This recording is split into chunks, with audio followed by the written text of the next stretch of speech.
امام ہیں امام تقی الدین علی السبکی ہیں 683 ہجری میں آپ شافعی ہیں، آپ آئے دنیا میں اور 756 ہجری میں آپ گئے۔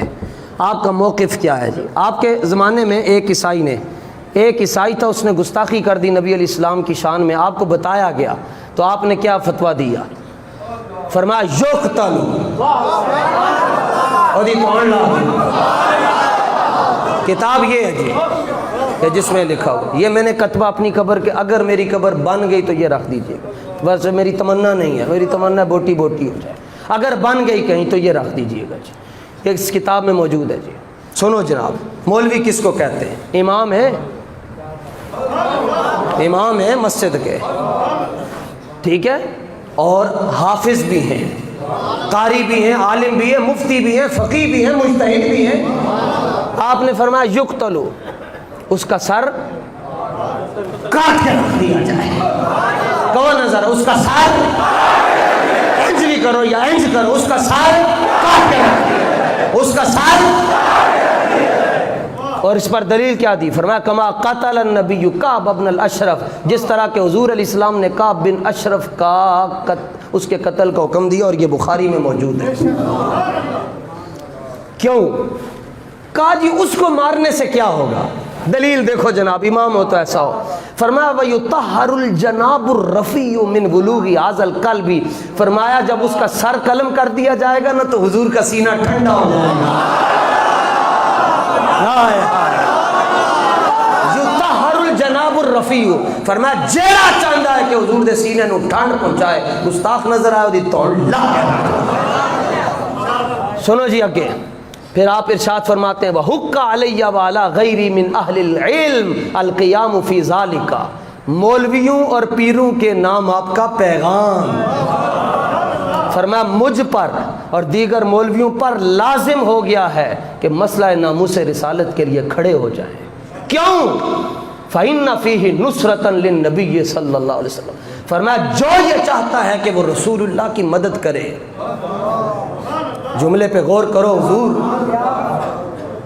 جو یہ چاہتا ہے کہ وہ رسول اللہ کی مدد کرے، جو ساری کائنات کی مدد کرتے ہیں، میں جو یہ چاہتا ہے ان کی مدد کر گزرے، وہ مسئلہ ناموس رسالت پہ کھڑا ہو جائے۔ یہ لو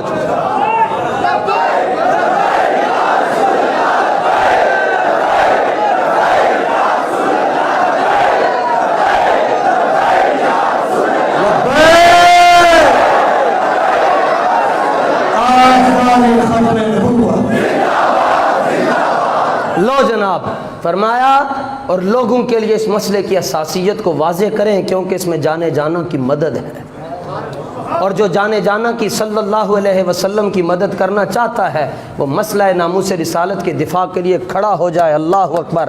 اور فرمایا اللہ تعالیٰ ارشاد فرماتا ہے، اس پر آپ نے قرآن سے دلیل دی سورہ حدید کی آیت نمبر 25 سے، فرمایا وَلِيَعْلَمَ اللَّهُ مَن يَنْصُرُهُ وَرُسُلَهُ بِالْغَيْبِ، فرمایا اللہ اس کو دیکھنا چاہتا ہے جو بغیر دیکھے اللہ کے رسول کی مدد کرے گا،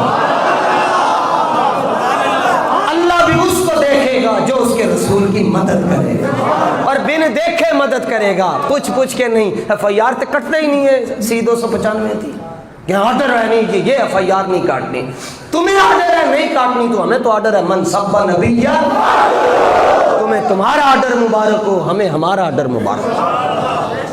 لو جناب اگے گال کی تھی 700 صفحے دی حضور آپ نے کتاب لکھی ہے، فرماتے ہیں مجھ میں اتنی ہمت نہیں کہ میں اس گستاخ کا سر تن سے جدا کر سکوں، مجھ میں مولوی جو ہونا جی کیا اختیار ہے جی مولوی کا؟ اے 4 بندے انتظامیہ دے جتھے بیٹھ کے نا نہیں جی انج کر دیں جی، نہیں انج کرتے ہیں ایسے نہیں، جنازہ پڑھن واسطے پھر بھی مولوی دی مددگار ہوندے جی، مولوی صاحب نے جنازہ پڑھانا ہے تے بک بک بھی انہاں دے خلاف کرتے ہیں جی۔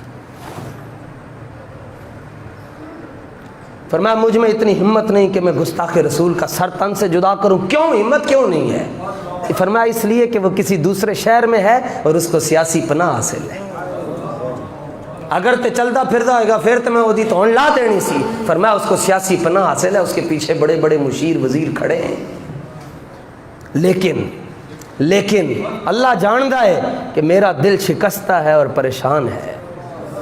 واللہ یعلم، اللہ جانتا ہے نہ قلبی کارہ منکر، میرا دل شکستہ ہے, ٹوٹ چکا ہے اور پریشان ہے. لیکن ولیکن اے گل تھوڑے واسطے آ گئی نہیں, ولیکن لا یکفی الانکار بالقلب ہا ہونا. اور ان مولویوں کے لیے بھی جو پنڈی گئے تھے جی, آپ تو بخشے ہوئے لوگ ہیں, آپ میں غدار کوئی بھی نہیں بیٹھا. فرمایا یاد رکھے, ہر بندہ یاد رکھے کہ ناموس رسالت کے مسئلے میں صرف دل سے برا جاننا کافی نہیں ہے. خود کہتے ہیں نا میرا دل پریشان ہے, لیکن فرمایا دل سے برا جاننا کافی نہیں ہے. اب کیا کروں گا؟ فرمایا میں اپنی طاقت کے مطابق قلم اور زبان اور بیان سے جہاد کروں گا. قلم سے جہاد کروں گا, زبان سے جہاد کروں گا, اور تقریروں سے جہاد کروں گا. مجھ میں بھی اتنی ہمت نہیں ہے کہ میں کسی گستاخ کو اس کا سر تن سے جدا کر سکوں, کیونکہ ان کو سیاسی پناہیں حاصل ہیں. لیکن ایک زبان تو ہے نا, گلی گلی نگر نگر کریا کریا کوچا کوچا, صبح سے لے کر شام تک اور پھر رات کو 3 بجے تک میں سفر کرتا ہوں. کوئی مقصد نہیں ہے, بس ایک ہی مقصد ہے, قیامت والے دن رسول اللہ دیکھ کر کہہ دیں تجھے ہم نے اپنے کتوں میں شامل کر لیا. بس لو جی. اور میں اللہ سے عرض کرتا ہوں پھر بھی واسل اللہ عدم المواخذہ, اور میں اللہ سے عرض کرتا ہوں یا اللہ مجھے معاف کر دے. 700 صفحے کی کتاب میں نے لکھی ہے, یا اللہ پھر بھی مجھے معاف کر دے کہ میں اس کا سر تن سے جدا نہ کر سکا. اور وَأَن يُنَجِّيَنِي كَمَا أَنجَى الَّذِينَ يَنْهَوْنَ عَنِ السُّوءِ إِنَّهُ عَفُوٌّ غَفُورٌ. فرمایا اور مجھے اس طرح معاف کرے جس طرح اس نے بنی اسرائیل کے ان لوگوں کو معاف کیا تھا جنہوں نے لوگوں کو ہفتے والے دن مچھلیاں پکڑنے سے منع کیا. بس جی, بنی اسرائیل کے کچھ لوگ تھے جی, ان موسیٰ علیہ السلام کو حکم ہوا ان کو کہیں ہفتے کو مچھلیاں نہیں پکڑنی. 2 گروپ ہو گئے, آدھوں نے کہا ہم نہیں پکڑیں گے اور آدھوں نے کہا ہم پکڑیں گے. پھر ایک تیسرا بھی ہو گیا, انہوں نے کہا جی ہم اگر پکڑتے نہیں ہیں تو ان کو منع کریں گے جو پکڑ رہے ہیں. اب جنہوں نے کہا نا کہ کچھ نہیں, جڑا جتھے لگیا ہے وہ لگیا رہے, وہ بھی بندر بن گیا. اور جنہوں نے منع کیا اللہ نے ان کی شکلیں نہیں بدلی. تو فرماتے ہیں یا اللہ میں نے انج معاف کر دیں جی میں تو انہوں نے معاف کیتا سی جنہوں نے ہفتے والے دن مچھلیاں پکڑن تو منع کیتا سی. اگرچہ میں گستاخ کو اس کا سر تو تن سے جدا نہیں کر سکا, مگر میں ان کو بتاتا تو رہا ہوں کہ گستاخ نبی کی ایک سزا. بس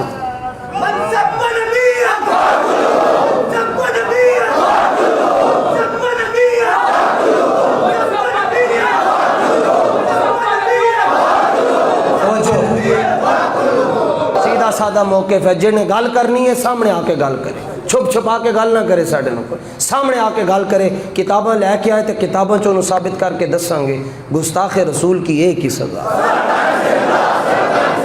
ہمارا رسالہ چھپ چکا ہے, من سب نبی فقتل, اس پر دلائل ہی صرف یہ دیے ہیں کہ حضور نے بھی فرمایا جڑا گستاخی کرے وہ دی توڑ لا چھڑ.